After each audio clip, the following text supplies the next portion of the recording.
Ladies and gentlemen, we are now once again joined by Mr. Aiyar, Swaminathan Aiyar, who's of course a consulting editor with ET Now. Swami sir, always good to have you. We just spoke last evening. We were thinking about what's going to happen, but finally Donald Trump has decided 25% tariff plus additional penalties. Your first thoughts? Well, I would straight away say, please don't say finally. Mr. Trump is still going to be dancing around. He says 25% plus. It may then become minus. It may become plus again. Anybody who thinks that this is a final tariff for his 4 years of power, I think is very, very much mistaken. I am quite sure that in subsequent years too, he's going to take an axe to you and try. First, this shows that all the stuff about India being a special position or some chemistry between Modi and Trump, all of that was optimistic faff. At the end of it all, he is treating you exactly as he treats everybody else. And if, the interim tariff was supposed to be 26% and people thought, oh, how high? And now it's 25 plus. So it's going to be even worse than the interim tariff. And there was a lot of optimistic things about some interim agreement and this, that, and the other. That is not the way it is working out. I would also add that there were many people who earlier said, let us be very accommodative. Let us give in to Trump as far. Let's not get into a retaliation game with him. For instance, one thing that we did, we gave up the Google tax without anything in return, just to try and mollify the man in advance. Now, if we see between our approach and China's approach, that China said, I'm absolutely going to stand up to you. I think the Chinese approach ultimately turns out to be better. If you stand up to Trump, you're going to get a better deal. If you just give in to begin with, he sees a weakness. He sees that India just doesn't have that many cards in this particular game, and he's going to slap you with whatever he wants. You just say that I'm going to buy some more US energy. Well, everybody is saying that. EU is saying that. Even China is saying that, and that doesn't appear to be any kind of strong point that we have.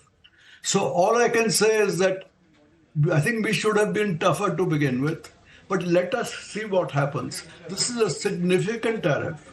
With this tariff, you are going to be harder hit. Earlier we thought that we will be better off than, shall we say, Bangladesh or various other people and have an advantage over them. Now it's no longer so certain. We just don't know. So let's see going forward. I'll merely say things have turned out to be worse than we had expected. It shows that there is no special chemistry. And it shows that we should have stood up to China in the first instance instead of being so soft. Sir, and we'll have to see how the situation really pans out. But what is your understanding on for how long are these tariffs going to apply? Are these going to continue? Because we are given to understand that a trade team from the United States is going to visit India on August 25th. Do you think there's going to be some respite? And how soon can a respite from these tariffs can come about? Anybody who thinks that because Trump comes here, it means that we get some favors on the Trump side, on the tariff side. I think we've already shown very clearly what the situation is. He has treated us like any other country, and the fact that we were soft to begin with, it has not wooed him over. There is no special chemistry. It was just a mistake to start on that basis. So again, the idea that, just because he drops into India, he will give us a favor or two. He may give us a slap or two. Given the kind of reputation he has, the way he is carrying. So we have to get rid of the idea that by being friends, by being goody-goody, we are somehow going to get something out of him on the trade side. The plain and simple fact is that trade is right in saying that they have a large trade deficit. It's not going to go away. Right, sir. Sir, but I have to disagree with you just a little bit. You can disagree with me as well. When it comes to India's strategy to deal with the United States, we have stood our ground. We have not let the United States cross the very red lines that India is trying to protect, whether it is with respect to agri, dairy, GM crops, or even on e-commerce. So India has stood its ground, and perhaps it is one of the very few countries, at least in Southeast Asia, which has not really agreed to Donald Trump's tariffs and conditions and, of course, pressure that he's trying to build since April. I would say that you are going to be hit by him anyway. He is not interested in India doing well. He is interested in the USA doing well. There is this large trade deficit between the two. And truth be told, it is difficult to see what India could buy. Earlier, there was this talk about buying fancy fighter planes at $100 million each. After what we have seen in Operation Sindoor and in Ukraine, the success of drones and loitering munitions. I mean, we should just forget about massive arms purchases. It's a waste of money. We should be developing much cheaper things, a lot of it on our own. So as I said, just by saying that we will buy more arms, we shouldn't buy more arms. We won't buy more energy. Everybody is offering to buy more energy from them, and there's a limit to what they can produce. So we will have to live. Absolutely, sir. Absolutely, sir. Absolutely. So I want to understand from you, of course, you've spoken about how, we'll have to live with the kind of tariffs that have been imposed. And of course, we are expecting to hear from the government on what their stance is going to be with respect to this announcement that's been made by the United States. But let me ask you about the markets. How do you anticipate the markets to react tomorrow? We've spoken to some other investors as well. They're saying that the markets have already priced in the impact of these tariffs. What is your expectation on how the markets are going to react tomorrow? Short run, there can be a setback. I believe the rupee has weakened, which again will be a weak point as far as foreign investors are concerned. And what the outcome right now is much worse than had been anticipated. So because the outcome is much worse, there will be some downward movement. And yet, by and large, if you see that the markets were very disturbed in April when Mr. Trump first came out with these huge so-called reciprocal tariffs. After that, they said this guy put something high and he negotiates something else up and down, this, that, and the other. So, they're saying that this will have some ructions in the short run, but seeing through it to the longer run, they're saying India has good prospects, the world has good prospects. Yes, the growth prospect has been brought down earlier, because in April, but you've just seen that the IMF in its World Economic Outlook has said, well, things don't look as bad as they looked in April. And because of that, there have been some upward revisions. Right. So as I said, short term, I think some negatives. In the medium term, I think the markets will go up again. Right, sir. Right, sir. So when you say that in April things did not look as bad, perhaps, and it's going to perhaps get impacted that much more because it is now that these tariffs will come into effect starting August 1. There was, a relief period that was given by Donald Trump and, of course, a baseline tariff, 10% baseline tariff applied on countries across the globe. And, of course, the impact is going to be that much more. But, sir, let me ask you, you mentioned about the IMF data and, of course, the RBI has also projected similar numbers for the Indian economy to grow between 6 to 6.5%. Do you think that number can be sustained and the impact that these tariffs are going to have on the Indian economy, at least in the near term? Okay, I mean, what can I say? Apart from what I've said, we are going to find it more difficult to export. The idea that India would have a window to compete better vis-a-vis China, that is now an illusion. So the idea, earlier on there was the idea that, look, the smartphones being manufactured by Apple in India, they are going to be competitive with China. I am no longer quite certain that would be the case. The value addition in India is so small that if there is a 25% tariff, how much advantage will we have over anybody else? The same question, I think, might apply to Samsung. So we were very, very gung-ho on this particular sector, and a very large part of these exports were going to the USA. That is a big question mark. And you look at the entire PLI policy. Here we were 14 sectors we were going to write. Out of those 14 sectors, only one sector seemed to be succeeding. Even that is in jeopardy, right? So, all kinds of things. Right, sir. But still, So, but still, the Nevertheless, cost of making an iPhone in the United States is far more than it is of making it here. And of course, data by Canalys actually suggests that, iPhone exports from India have exceeded, iPhone exports from India to the United States have exceeded those that have happened from China. But rightly said, it remains to be seen whether that momentum can be sustained. But I want to get an understanding from you on the fact that 25th is when a team from the United States is going to be arriving in India. How soon do you think that a bilateral trade agreement, the first tranche of it, can be completed? Do you think India and the United States will be able to finalize a deal by fall this year? My personal opinion, I think Trump regards this as an occasion to bully India and force it into various contracts, especially on the arms side. Anybody who thinks he's coming here to give you some golgappas and lollipops, I do not think that is the way he behaves. Yes. He will come here and say, we are great friends, so you must buy all these aircraft, these extremely expensive aircraft from me, and the electronics that you require for this. He will offer you some very expensive drones also, and maybe some of those we can buy. But Mr. Trump will regard this as an occasion where the United States can squeeze more out of India. Do not think that the relationship is such that we can squeeze much out of him.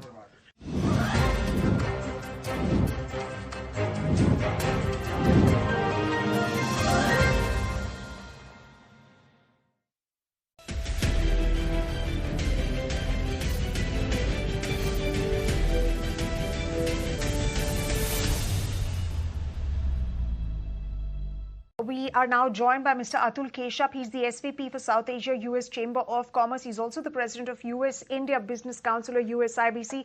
Thank you very much, Mr. Keshup, for joining us here on ET Now. What do you make of these 25% tariffs that have been imposed by Donald Trump? Were you expecting a tariff of this range to be imposed upon India, or were you looking at perhaps some sort of a deal to be arrived at? And now what does it really mean for industries and for several sectors in India? Thanks, Sumita. I think it reflects frustration that the deal has not been struck. Indian and American trade negotiators have worked with great diligence for several months to negotiate an agreement that would reduce tariffs and reduce barriers to entry in both directions, a reasonable and balanced agreement. However, we've heard that that's essentially been finalized for about a month, but the deal has not been announced. This is, of course, a rather significant economic development. It will impact Indian exporters, people who export jewelry, pharma, textiles, manufactured goods to the United States. The U.S. is a $30 trillion economy. It is India's #1 export destination, so this will clearly have an impact. But my feeling is that this is also part of the negotiation. And what is needed now is for the two leaders to close the negotiation and announce a deal. So I hope that before we get to this point where these tariffs are applied by the United States, the U.S. and India will get it done. Mr. Keshup, when you say that this could also be very much a part of negotiations between India and the United States, but we do know that August 1 is the deadline that the United States had set for arriving at a deal, but that hasn't come through. So what essentially you're stating, that there is still time for the deal to be arrived at? Well, I'm in Los Angeles, California right now, and I just hosted our 50th anniversary special summit for the U.S.-India Business Council. We're celebrating our Golden Jubilee. So we still have another, 15 hours in the workday of July the 30th here in California, 3 hours less in Washington. So there's still a dozen hours to get this done before August 1 rolls around in D.C. And look, between governments, these deadlines are fungible. What is important is that there needs to be closure on this agreement. A lot of good work has gone into it, a lot of effort by both governments. It is important to get this deal done because India risks falling behind. The EU, Japan, Indonesia, Vietnam, and others have made these deals. They have cemented a tariff line that's lower than India's. If India gets the deal done, then at least it can continue to be competitive, which I think is very important. Right. Right, Mr. Keshav, but what exactly is Mr. Donald Trump expecting from India? In fact, we're given to understand from sources that India has continued to maintain a red line on agri, dairy, and GM crops. But what is it that Donald Trump is essentially looking at when you say that there are still, a couple of hours to go for the deadline to kick in? What could be done in these over, close to 48 hours or perhaps lesser than that? Well, the Indian side has spoken very clearly about its red lines on dairy, related to how we feed our cows in the United States. And I think the American side has understood that. This has been a longstanding position of the government of India. On the agriculture, I think the U.S. would like to have more market access to India, just as India has very good market access to the United States for its agricultural exports. So what we need to do is come up with a way to enhance the economic competitiveness of both of our sets of exporters, both of our sets of investors, and this deal is a way to do that. So look, the president's tweet speaks for itself. He's obviously feeling some frustration about some of the non-tariff barriers, some of the tariff lines as well. But that's why you negotiate. And in a productive negotiation, you negotiate in private, but it's gotten to the point where it hasn't moved. And I think now we're seeing some of it spill out into public. This is where I would say, pick up the phone, close the deal, and take advantage of what has been done by the negotiators and enhance India's economic competitiveness on a global scale. Right, Mr. Keshav. In fact, we are also learning that the government of India has released a statement wherein it is stated that it's taking all the necessary steps to ensure and secure our national interests. And as has been the case with other trade agreements, including the latest deal with the United Kingdom, what is your expectation that the Indian government is going to do when it particularly says that it is going to secure India's interests? Well, my sense of the Indian government after negotiating with them over the past 25 years as an American diplomat and now in this role is that it is very sober. It is very mature. It is very knowledgeable. And of course, it is completely sovereign. And it will make the best decisions on behalf of the Indian people. I see this as a moment for India to determine where its opportunity lies. Obviously, the U.S. market is enormous and it's important. It's growing. It's strong. But it's not just this deal and the parameters of the deal that are at stake, not just the market access to the American economy, but also the psychological signal that the deal sends about America and India, our strategic, economic, and technological convergence, giving a sense of confidence to business investors. I represent now in my retired life post-government 200 of the largest companies in America and India, and they want a signal of confidence between the two governments, that they can invest in one another's countries, that they can do things like artificial intelligence research, semiconductor production, defense production, with both the governments endorsing and supporting that. In the absence of a deal, it sends a psychological message of uncertainty. And it puts India potentially in the place of being a taker as opposed to a framer of the system of trade and supply chains going into the future. The U.S. and India have the same strategic challenges, the same strategic competitors in this world of great power competition. Will India and the United States work together to ensure their leadership on all of the critical technologies of the 21st century, or will that be the opposite? I think this is a moment of great importance. And I would hope that the negotiators on both sides can finally conclude a deal so that we send that positive message of psychologically to the investor community and the business community. This is a time for the leaders, I think, to talk to each other.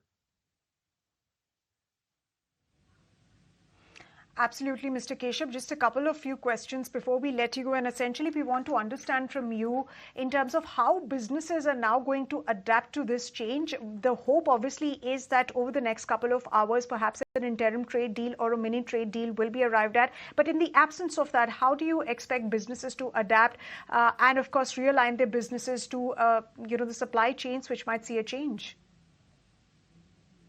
Well, I think business is still hoping that the deal gets struck. And business is mindful of how much we achieve together. Look at the NISAR launch today of the low Earth observing mission between the U.S. and India. Look at the Axiom launch to the space station. Business knows what we can achieve, right? And so there is a hope that the deal will get struck, that this is posturing in public, negotiating in public in order to get that deal done. But if the tariffs are applied, then business is obliged to, to comply with them, and it will have an impact. People will see, I think, their exports potentially diminish as a result of the tariffs. It may result in greater friction for the business communities, and there's already been a lot of friction between the U.S. and India in the economic realm over the decades. It's something I am trying to fix, because I think if we can be, frankly, just nicer to each other, we can do a lot more together. And this is where that deal creates that psychological impact, and therefore it must get done. Absolutely, it must get done. It remains to be seen whether the deal gets done over the next couple of hours before that August 1 deadline kicks in, or will it take that much more time to sort of get finalized? But sir, you of course mentioned about the impact, and there is some sort of tension that's going on with respect to the economic ties between the two countries. Does this further impact India-US ties? Well, look, we are still Quad partners because we have shared challenges in the Indo-Pacific. We are still partners in so many different realms of human activity. I mentioned space exploration. That's just one. There are dozens of other examples. We still work very closely on a global scale together. And I think that this is a moment where, the president, who has had his opinions about India for a very long time on the economic side, on terms of market access and tariffs, is trying to close a deal that he feels will create a more balanced economic framework between the U.S. and India. Let's see what gets done. I'm hopeful. I'm always hopeful. The U.S. and India have an enormous relationship beyond government to government. As I said, I'm in Los Angeles right now. There's Hollywood, Bollywood. There's scientific collaboration. There's aerospace and defense. The list goes on and on. Those companies, however, those investors will be impacted in the absence of the governments being able to show their confidence in one another. So, let's avoid that fate. Let's build the U.S.-India relationship. Let's not expose it to greater risk. This is a moment of great geostrategic uncertainty. We don't want to add this to the mix. Let's strengthen.